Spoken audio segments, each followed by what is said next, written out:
오늘은 우리가 그 인생의 삶 속에서 이 한량없는 괴로움을 겪고 있는데, 물론 이 괴로움의 원인은 제 과거 수없는 세월 동안에 쌓아놓은 그런 업력에 인해서 이렇게 힘든 괴로움을 겪고 있겠지만, 그렇다고 해서 이번 생에 넉넉고 그 괴로움을 이렇게 받을 수는 없는 거예요.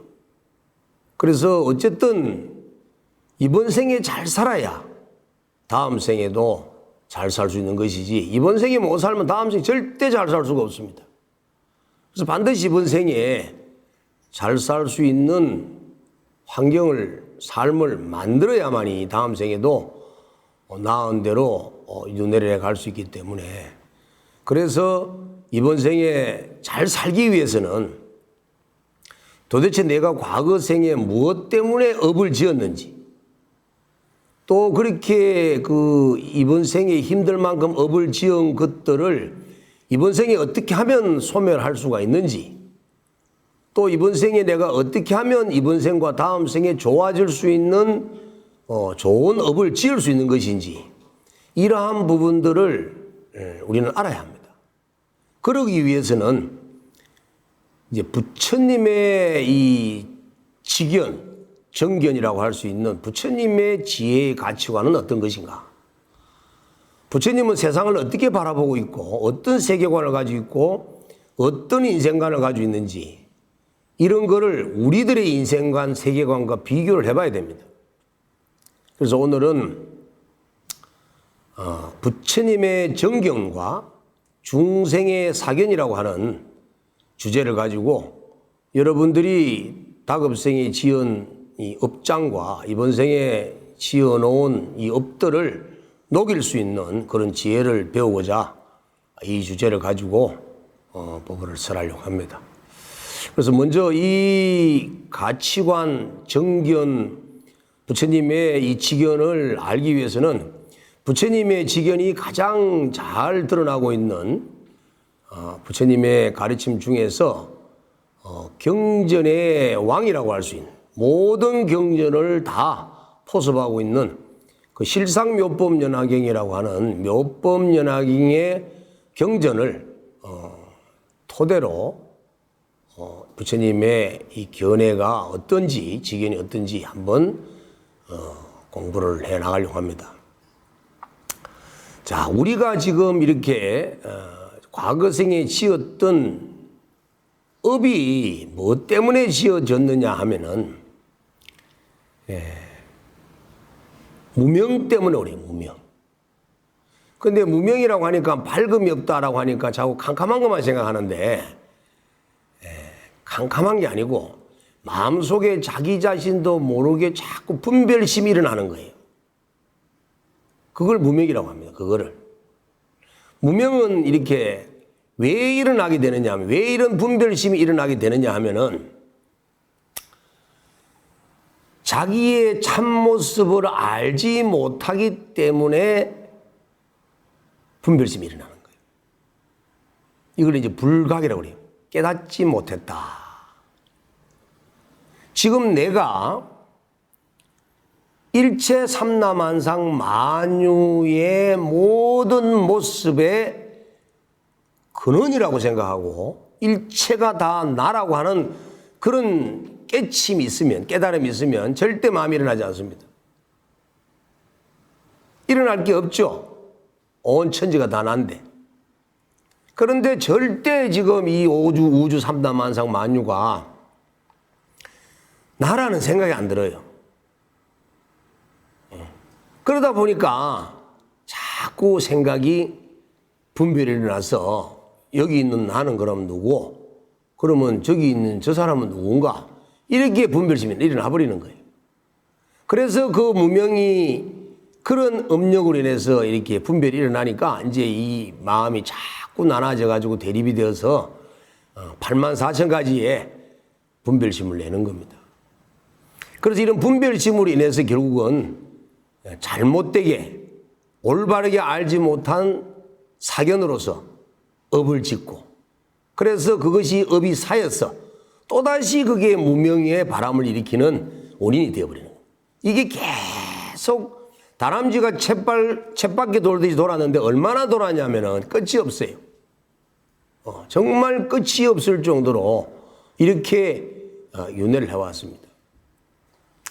그래서 우리의 무명이 일어나는, 우리의 업을 지었던 그 이유가 이와 같은 이 무명 때문에 일어나는데, 이 무명으로 어떻게 만들어졌느냐, 무명은.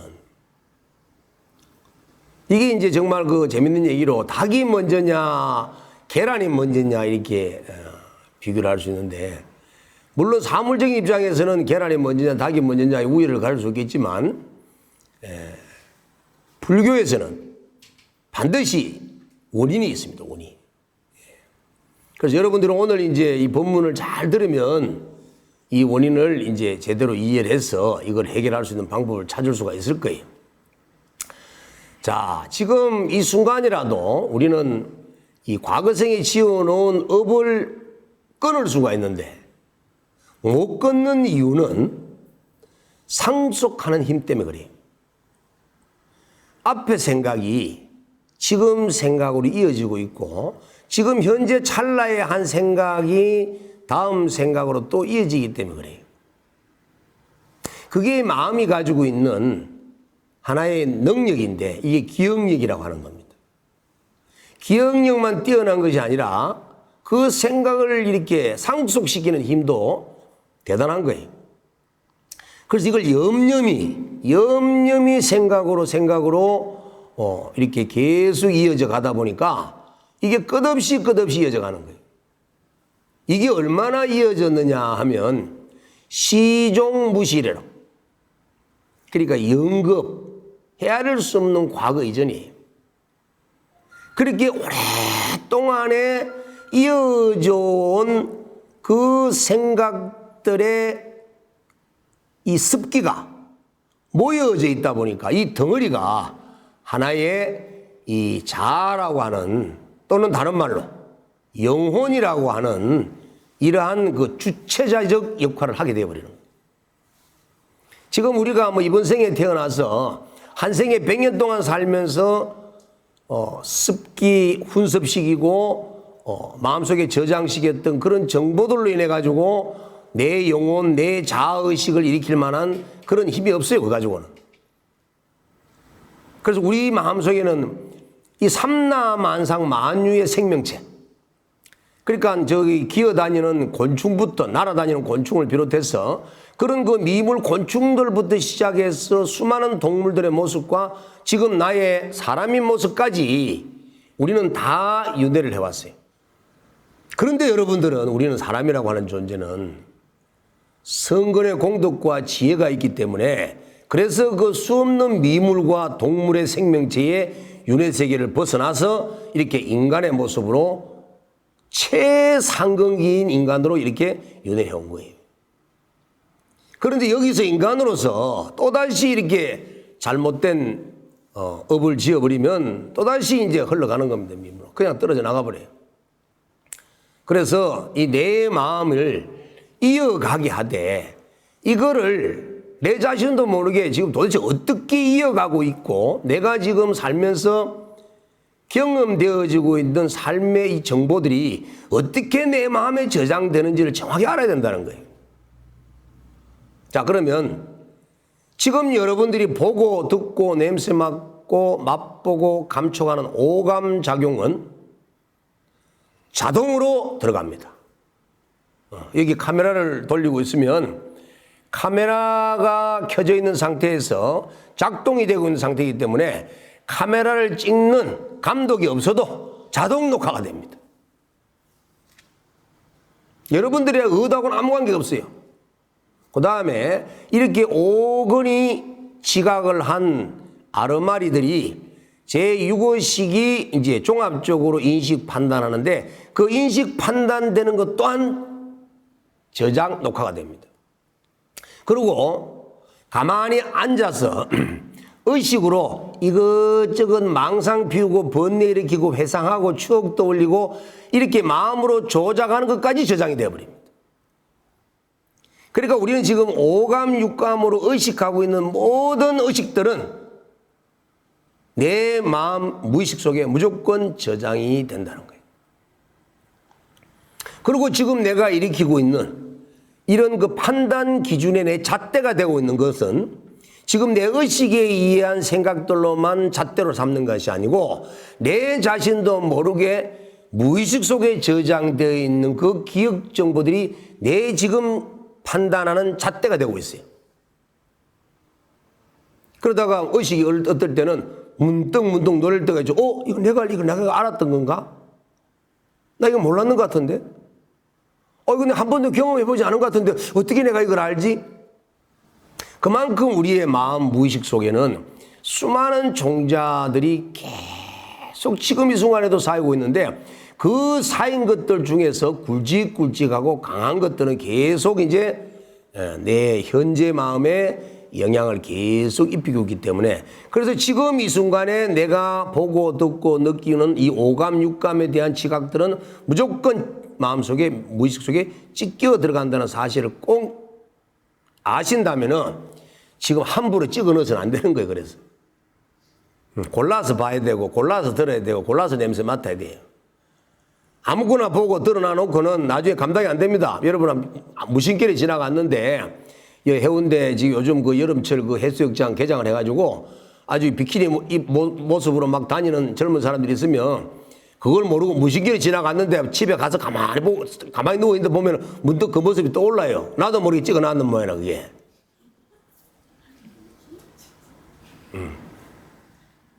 이렇게 찢겨있는 내용들이 얼마나 많으냐면은 이 우주 공간을 다 채우고도 남을 만큼 내용이 많아요. 자, 그러면 이런 우리가 저장시켜 놓은 무의식에 저장되어 있는 이런 기억 정보들 인해서 지금 우리 마음은 바르냐, 올바르냐 하고 하면 올바르지 못하다는 거예요. 잘못되었다는 거예요. 그래서 이미 마음에 장애가 일어나가지고 우리가 지난번에 공부했듯이 일단 무지의 장애, 번뇌의 장애 이런 것들로 인해서 세상을 올바르게 보지를 못해요. 있는 그대로 보지를 못해요. 우리는 삼라만상 만유를 들여다볼 때 하늘과 산과 바다를 들여다볼 때 우리는 자꾸 자기 생각을 붙여버려요. 그냥 산을 산으로 보면 되고 바다를 바다로 보면 되고 구름을 구름으로 보고 하늘을 하늘을 보면 되는데 볼 때마다 사진 찍을 때마다 자기의 편견과 자기의 사량과 자기의 견해와 자기의 아르마리가 붙어버려요. 그러니까 이게 잘못되어서 저장이 되어 놓으니까 다음에 끄집어내 쓸 때도 또 잘못되고 올라오는 거예요.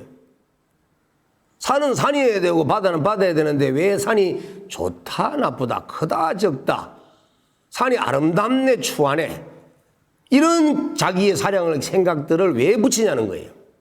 그러면 우리가 크게 봐서 이렇게 산과 바다와 하늘에만 붙이는 것이 아니라 매 순간 일거수일투족 대할 때마다 우리는 계속 볼 때, 들을 때, 냄새 맡고 맛볼 때마다 여기에 자기의 생각을 겉으로 말을 하지 않아도 생각으로 붙여서 저장시켜버립니다.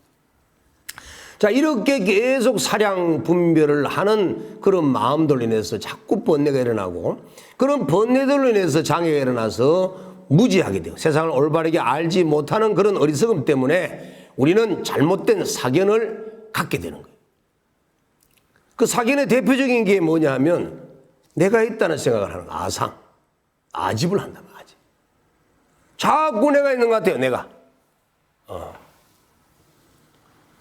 자, 그러면 여러분들에게 이해를 돕기 위해서 제가 방편으로 이렇게 비유를 하나 드리겠습니다. 자, 이 몸뚱아리가 왼손, 여기 여러분들 보는 데서는 오른쪽에 있는 이 손이 이제 몸뚱아리라 생각하고, 이 몸뚱아리에서는 제5근과 제6번째 의식이 육식, 오식, 육식, 오감, 육감이 여기서 작용됩니다. 그 다음에 여러분들 보는 데서 왼손인 이 손은 지금 자의식이라고 하는 말라식이라고 하는 잠재의식과 이 모든 기억 정보가 저장되는 제8 아래아식, 함장식이라고 봤을 때 오른손은 무의식이고 요거는 현재의식이에요. 이렇게 붙어서 몸을 끌고 마음과 함께 사람이 되어서 삽니다. 이래서 계속 지금 일거수일투족 우리가 생활하면서 접촉했던 모든 기억 정보들을 계속 이 무의식 속으로 저장이 되고 있겠죠. 그러다가 이제 이번 생에 인연이 다 해가지고 죽음이라는 걸 맞이하다 보니까 여기 이제 요 6번째 의식인 요놈이 이제 아주 혼미해지는 거예요. 그러다가 의식이 불명이 돼. 그러다가 의식이 딱 사라져 버려요. 그러면 의사들은 죽음이라고 합니다. 자, 그럼 이놈은 껍데기였단 말이야. 그럼 요놈이 이제 딱 있는 거예요, 요놈이. 요놈이 자의식이라고 하는 이 칠식이 이번 생에 만들어진 게 아니라는 거예요. 과거에 끝없는 삶을 윤회를 해서 그 염려이 상속되어 왔기 때문에 이 자의식이라는 마음은 수없는 세월 동안 이어져 왔던 나의 에고, 내 자의식이란 말이에요. 근데 이놈은 이 몸뚱아리가 있을 때는 오감이 있어가지고 판단할 수 있고 육식이 있어가지고 판단할 수 있는데 요놈이 딱 떨어지고 나니까 이 칠식은 앞뒤 분간도 못해. 어떻게 할 수가 없어요. 그 다음에 이 칠식보다 더 밑에 있는 이 팔식이라는 아리아식은 눈도 코도 없어. 그럼 몸뚱아리도 없어요. 그러다 보니까 좋다 나쁘다를 전혀 분별할 수가 없어요. 그래서 무기성이라고 그래.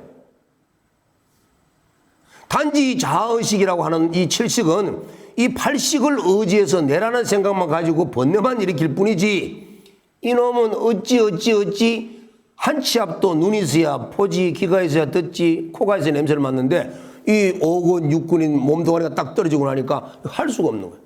그럼 어떻게 해야 돼요? 오고 가도 못하는 거예요. 요 순간을 암흑천지라고 합니다. 그런데 요 마음속에 칠식과 팔식이라고 하는 이 무의식 속에 저장되어 있는 기억 정보는 업력을 일으켜요. 업의 작용이 일어난다는 거죠. 그리고 업의 작용이 일어나면 그때 따라가 버리는 거예요. 왜? 사람은 걸어가려고 하면 달리는 속도나 걷는 속도가 있지만 이 무의식이라고 하는 놈은 그냥 척 하면 바로 서울로 홍 하고 뿅 하고 가버려요. 그런데 이게 지금 왜 이렇게 작용이 일어나냐면 저장되어 있던 기억 정보들이 이 칠식과 팔식 속에서 시계 작용을 하는 거예요. 비유를 하면 예를 들자면 내 마음속에 어떤 아름다운 곳을 봤으면 그때는 볼 때 눈을 통해서 봤죠. 그래서 눈을 통해서 좋다 나쁘다 분별해서 이 저장시켜 놓은 이 기억들이 또 올라와서 환청환각이 들리는 거예요. 그래서 환청환각이 생기니까 음력에 끌려서 하면 쫙 날아가고 하면 절로 팍 가버리는 거예요. 자, 그렇게 해서 요놈이 또 이제 윤회의 과보를 받아가지고 중유의 세계 중음신의 몸을 뛰어넘어서 다시 생명 세계로 딱 가서 붙었는데 이놈이 뱀이야.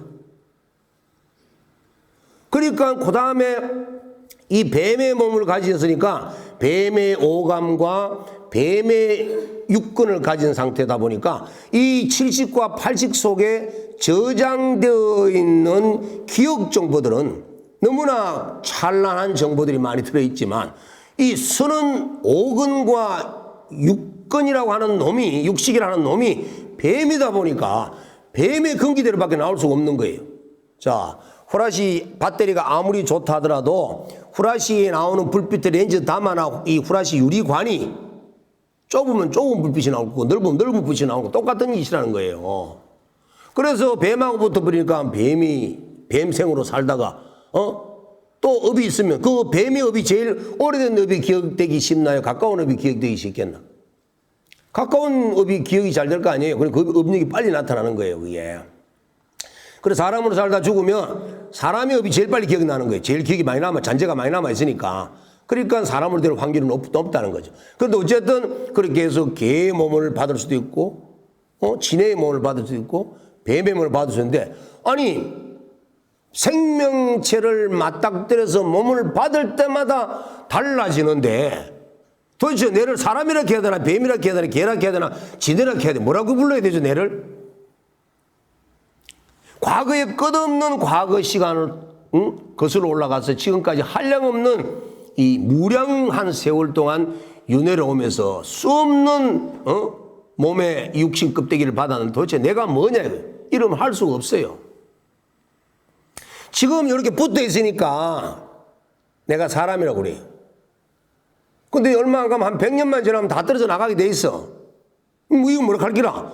요걸 중음신이라고 그래. 요거 붙으면 사람이든 동물이든 뭐가 되겠죠, 또 이렇게. 그죠? 자, 그래서 이 몸뚱아리라고 하는 놈은 이렇게 붙어 있을 때 뭐가 문제냐면 이 몸뚱아리를 가지고 있을 때 얼마나 죄를 많이 짓느냐 안 짓느냐가 정말 중요한 거예요, 이게. 한번 보세요. 우리가 감각은 사람의 감각과 개의 감각과 뱀의 감각과 진해의 감각은 달라요.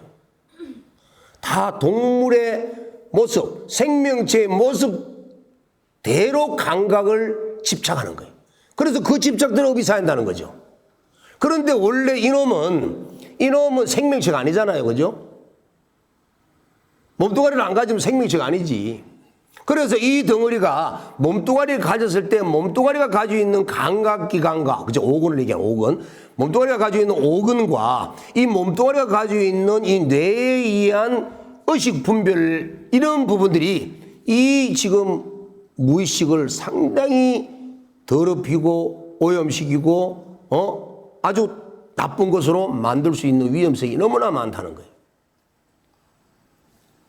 그래서 이 몸을 갖고 있을 때 몸을 잘 관리를 해야 되는 거예요. 그런데 우리가 지금 이 칠식이나 팔아리아식 속에 저장되어 있는 기억 정보들은 엄청난 지혜를 가지고 있지만 요 지혜가 요 지금 오근과 육식이라고 하는 요놈 몸뚱아리를 통해서 발산되다 보니까 무지할 수밖에 없는 거예요. 후라시가 배터리가 문제가 아니라 후라시 촉이 문제라는 거죠. 후라시 촉이.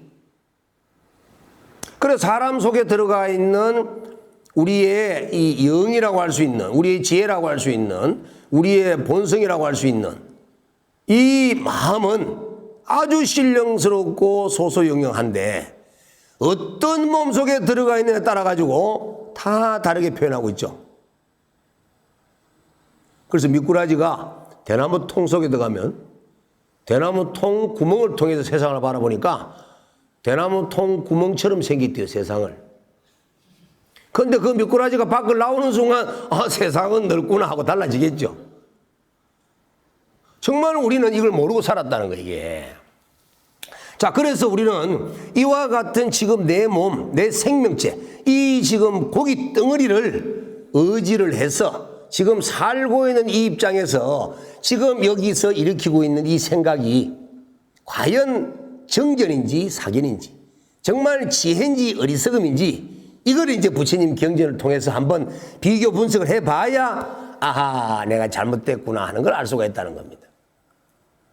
지금 이제 이렇게 몸뚱아리와 이 지금 무의식의 덩어리가 어떻게 붙어가지고 한 덩어리가 돼서 살 때는 자꾸 아상, 내라는 생각이 자꾸 들고, 너라는 생각이 들고, 저 삼라만상 일체 생명체 세계에 전부 다 아가 있다는 생각이 들고, 그러다 보니까 나와 남이 대립이 되는 분별이 자꾸 생기고, 자꾸 내가 최고라는 생각이 들고, 내를 사랑하게 되고, 내에 대한 집착이 생기고, 계속 내중심주의, 내중심주의.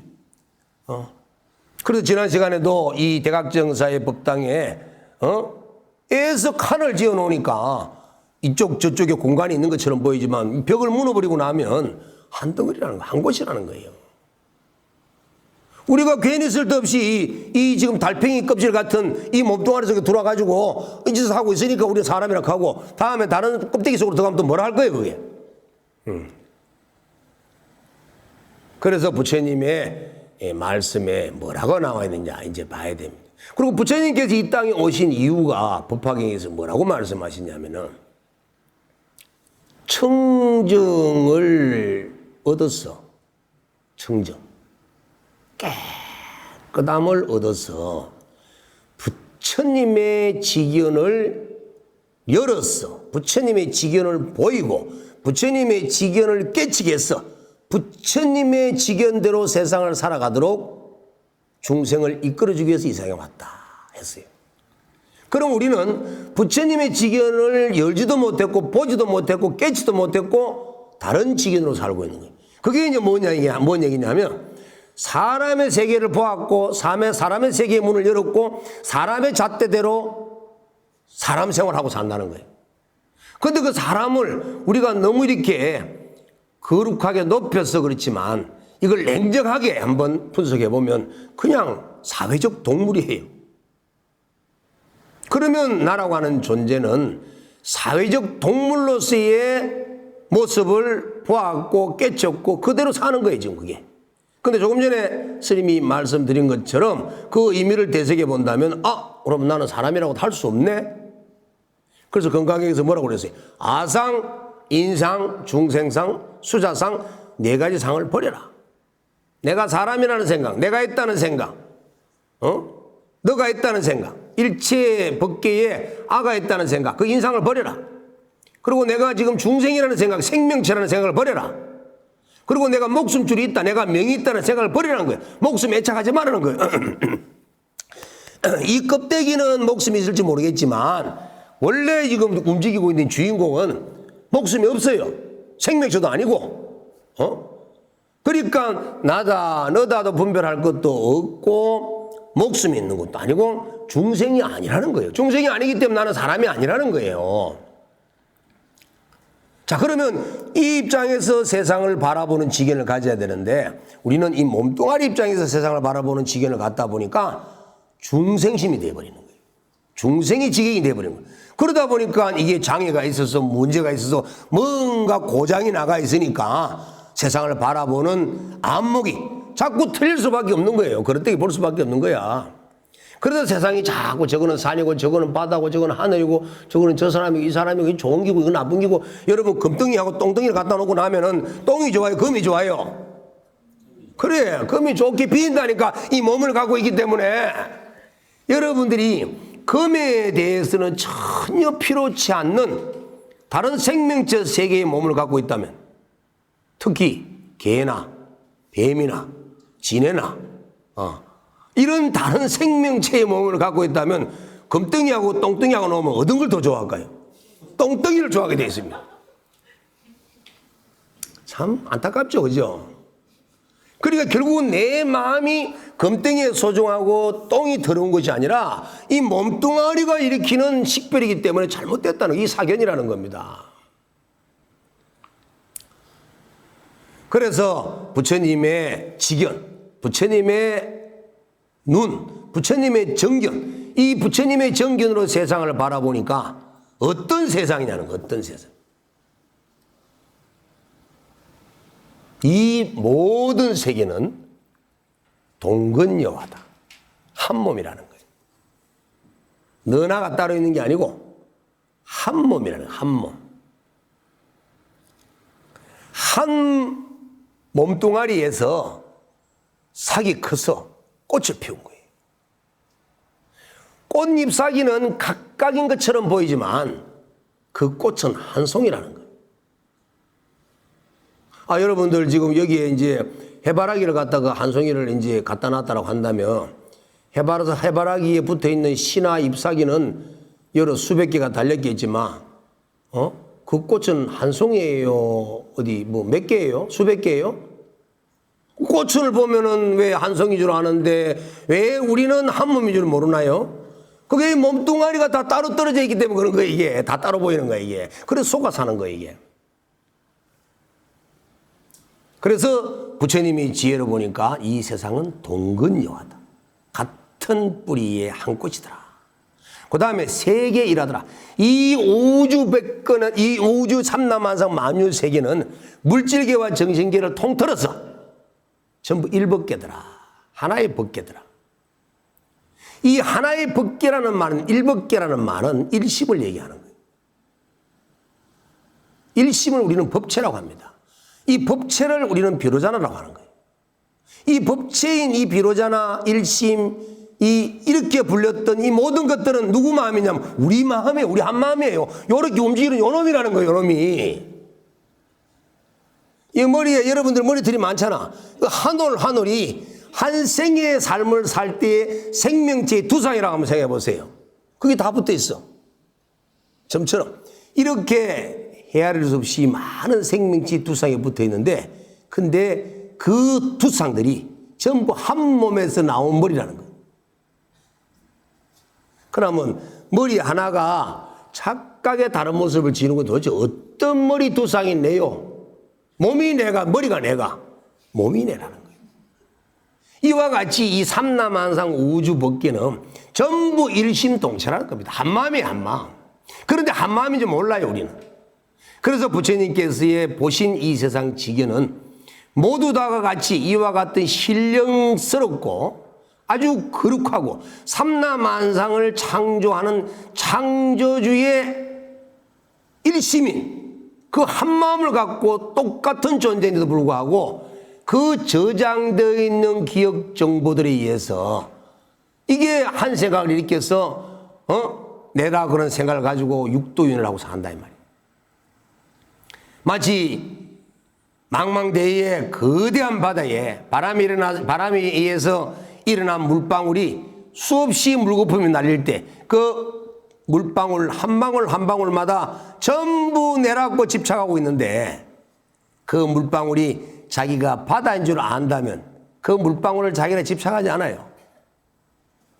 그와 마찬가지로 우리가 지금 억울하게도 전생의 업력에 의해서 무명심에 의해서 이렇게 생명체의 몸을 갖고 나는 사람이네 나는 무엇이네 하고 이래 살고 있지만 내가 살고 있는 이 삶이 이게 내가 아니라 이 몸뚱아리 들어와 있는 이 마음이 내라는 사실을 안다면 그 마음은 공간도 시간도 모두 초월되어 있는 오직 우주법계 하나밖에 없는 존재이기 때문에 여러분들은 어느 조그마한 물방울의 속박도 고통받을 이유가 없다는 거예요.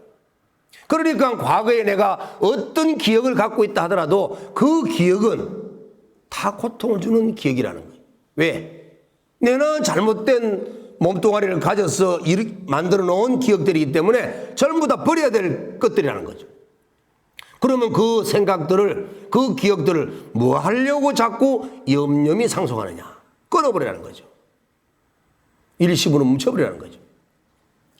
그래서 부처님으로 세상을 바라봤을 때 이 모든 세상은 이와 같이 일심동체고 세계 일화이고 동근여화인데 다 한 몸뚱아리에서 나타나는 작용인데 그 나타나는 작용은 파도에 의해서 일어나는 물결의 물방울과 같다는 거예요. 근데 그 물방울이 어떻게 나타나느냐면 연기에 의해서 나타난다는 겁니다. 이것과 저것이 만남으로 인해서 이것이 있으므로 저것이 있고 이것이 없으면 저것이 없고 이것이 사라지면 저것이 사라지고 이것이 생하면 저것이 생한다. 모든 것은 이것과 저것과의 관계 속에서 나타나는 현상이기 때문에 그 어느 것도 독립되어 하나 나타난다는 건 없다는 거예요. 그 관계 속에 살고 봤을 때 거기는 분명히 인과가 있더라는 거예요. 인과. 착한 종자를 심으면 행복의 과보를 받아야 되고 나쁜 종자를 원인을 심으면 고통의 괴로움을 받아야 되는 그 인과율이 명백한 연기법이라는 겁니다. 그리고 존재와 존재 간에 이런 이 존재와 개체 간의 서로 관계 속에서는 그냥 그대로 있는 것이 아니고 질적인 변화를 하더라는 거예요. 화학적 변화를 하고 마치 우유가 요구르트가 되고 치즈로 바뀌듯이 원인은 같지만 어떤 연을 갖느냐에 따라서 결과가 달리 나타나더라는 거예요. 이와 같이 인연의 법칙에 의해서 질적 변화를 갖더라는 겁니다. 그리고 또 존재와 존재 간에는 개체와 개체 간에, 개체와 전체 간에, 생명체와 자연과 지구와 우주와 모든 존재 간의 관계 속에는 상이상관, 서로가 서로에게 의존되어 있으며 서로의 관계를 하고 서로에게 원인이 되면서 서로에게 결과 역할을 하고 있더라.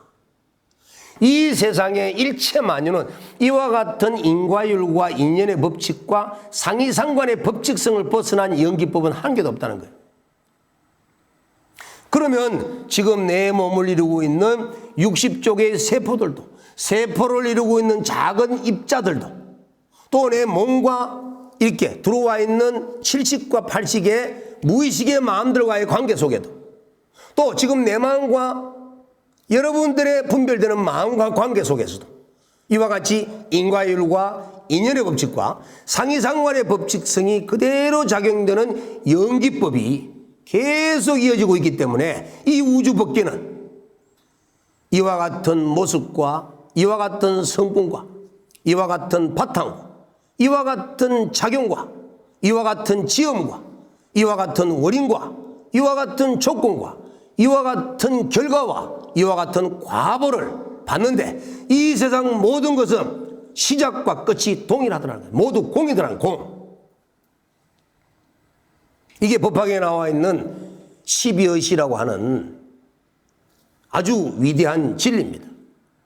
그러면 이와 같은 부처님의 지견으로 세상을 바라봤을 때 그 어느 존재도 영기법에서 벗어나는 존재는 아무도 없더라는 거예요. 그리고 모든 것은 그런 인과율대로 인연의 법칙대로 상이상관의 법칙대로 연기가 이루어지고 있기 때문에 그 연기를 알 수 있는 자는 오직 부처님밖에 없다는 거예요. 그래서 천안통을 했든 누진통을 했든 또는 숙명통을 했다 하더라도 삼명이 밝다 하더라도 그 삼명은 온전하게 밝아서 완전히 볼 수 있는 것은 부처님밖에 없다는 거예요. 그래서 전기담화가 촉수가 있듯이 10족짜리, 100족짜리, 1000족짜리가 있듯이 이 숙명과 천안과 누진을 해나가는 과정 속에서의 수행자들에게는 등급은 있겠지만 부처님은 완전히 촉수를 뛰어넘어서 완전히 열리신 분이기 때문에 마치 1000개의 태양이 동시에 뜬 것처럼 이래 열리신 분이기 때문에 이 진리의 연기의 세계는 오직 부처님만이 알 수 있는 거예요. 그럼 부처님만이 알 수 있기 때문에 우리는 그럼 몰라야 되느냐? 아니라는 거예요. 왜 그러냐면 중생과 부처 차이를 알면 우리도 알 수 있다는 거예요. 우리는 왜 촉수가 적어서 밝기가 적어서 지혜의 불빛이 어두워서 이런 연기법 세상 이치를 알지 못해서 이렇게 자꾸 세상에 업을 짓고 살아가야 되는 존재가 되는가? 도대체 부처님과 뭐가 달라서 우리는 그렇게 고통을 받고 살아야 되는가? 라고 봤을 때 너무너무 간단해요. 부처님도 내 마음에서 나오신 거고 중생도 내가 만들어내는 거예요. 그러니까 중생과 부처의 근본 자리는 똑같다는 거예요. 어떻게 하니까 부처가 되었고 어떻게 하니까 중생이 됐다는 거예요. 그럼 중생과 부처의 차이는 뭐냐? 한 생각 일으키느냐 한 생각 일으키지 않느냐 그 차이라는 겁니다. 자, 여러분들이 지금 이 순간에도 한 생각을 일으키지 않으면 이대로 바로 불성이 드러나서 지혜가 발현되어 가지고 지금 이 세상 우주 법계에 연기의 세계를 확연하게 알 수 있는 숙명통과 천안통이 열리는 누진의 열반을 맛보게 될 겁니다. 그런데 우리는 한 생각이 아니라 한량없는 108번뇌를 비롯한 84,000가지의 분별망상이 일어나기 때문에 우리는 파도 치는 물결처럼 그래서 이 제법의 실상의 세계를 생명의 실상의 세계를 보지를 못하는 거예요.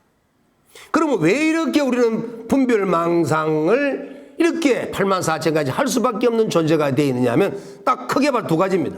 하나는 앞의 생각을 지금도 집착하고 있는 거예요. 왜 조금 전 생각을 집착하고 있냐는 겁니다. 여러분들 마음속에는 돈의 생각을 집착하고 명예의 생각을 집착하고 권력의 생각을 집착하고 뭐 좋았고 기뻤던 걸 집착하고 나빴던 걸 집착하고 싫었던 걸 집착하고 싸웠던 걸 집착하고 이런 집착 때문에 괴로운 거잖아요. 그걸 다 끊으라는 거예요. 그 다음 두 번째는 이 몸뚱아리가 달팽이 껍질 속에 들어간 껍데기를 왜 집착을 하고 앉아가지고 이걸 내다 하고 있으니까 이놈이 일으키는 번뇌망상을 갖고 요동을 치니까 자꾸 마음이 쉬질 않는 거예요. 그래서 내가 없다, 뭐하다, 요놈 니 가만히 있거라 하고 몸뚱아리를 조복시키고 항복시키는 훈련을 시켜서 몸에 영향을 받지 않는 몸을 초월할 수 있는 그런 강한 정신력으로 내 마음을 다스려 나갈 수 있을 때 우리는 이 의식을 초월한 무의식의 세계로 들어갈 수가 있다는 거예요. 그런데 들어간 자가 없다면 돛 닦을 리가 없지만 너무나 많이 들어갔다는 거예요. 무의식 세계로. 자, 이것은 여러분들이 얼마만큼 정신력이 있느냐 없느냐가 달려 있습니다. 자, 먼저 여러분들이 몸을 움직이려고 하면 생각이 먼저 움직이죠. 몸이 움직이려면 하면 생각을 이렇게 해야 될 거 아니에요. 그러니까 마음이 움직여야 몸이 움직입니다. 자, 몸이 먼저 움직이는 것은 정신이라고 합니다. 마음, 생각 다음에 일어나 몸을 움직이는 것은 마음이 움직인다고 합니다. 자, 마음은 너무나 연약해서 유리와 같아요. 쉽게 깨져버리고 쉽게 부서져 버려요. 그래서 마음은 변덕제이라. 근데 정신은 강해요. 근데 정신은 힘이 돋아나야 되는데 정신은 힘이 안 돋아나. 이렇게 힘이 빠져가지고. 자, 이런 몸 갖고 이런 마음 갖고는 정신의 힘을 돋아날 수가 없어요. 그럼 어떻게 해야 정신의 힘이 돋아나느냐? 몸과 마음이 하나가 딱 돼서 마음을 멈추면 정신이 살아납니다. 자, 여러분들은 몸과 마음을 하나로 합의를 시켜서 정신의 힘을 키운 것이 아니라 몸 따로 마음 따로 계속 마음 혼자서 돌아다니다 보니까 마음만 발달되었지 분별망상심만 발달되었지 정신력은 성장하지 못했다는 겁니다. 시간 관계상 더 깊은 얘기를 해드리고 싶어도 또 다음 기회에 해드리기로 하고, 어쨌든 여러분들이 오늘 우리가 가지고 있는 중생의 사견은 정말 생명체의 껍데기 속에 들어간 잘못된 무지로, 잘못된 번뇌로 이렇게 그릇된 사견을 가지고 세상을 판단하고 있기 때문에 우리는 분별할 수밖에 없고, 그러다 보니 업을 지어서 윤회할 수밖에 없는 괴로움의 원인을 짓는 것이지만, 그러나 내 자신은 이 몸이 껍데기가 아니라 본래 이 우주 법계에 오직 하나밖에 없는 이 원래의 우주의 창조주이고 우주의 근본이 이 당체를 여러분들이 믿고 의지한다면 어떻게라도 몸뚱아리에 놓여야 되지 말고 어떻게 하더라도 몸뚱아리를 항복시켜서 정신을 도달하게 만들고 정신의 힘을 키워서 이 정신의 힘으로 마음을 딱 바치고 가야 여러분들이 어디에도 윤회 속에서도 물러날 수가 있습니다. 그런데 정신이 없는 상태에서 마음만 가니까 죽는 순간에 너무나 혼미해가지고 기절해보고, 태어나니까 암흑천지라 뭔가 한쪽이 들리고 여기가 맞는가 싶어 가봤다가 저 보이니까 저 가봤다, 이렇게 구천을 맴도는 중음신 귀신이 돼버리는 거예요. 근데 정신이 있으면 어디 안 가지 오락해도, 뭐가 비도 안 가고 들리도 안 가고 부처님 난 얼음 땡 하고 딱 주전자 버리면 그 자리가 바로 극락이라는 거예요. 아시겠어요? 오늘 이것으로서 본문을 마치도록 하겠습니다.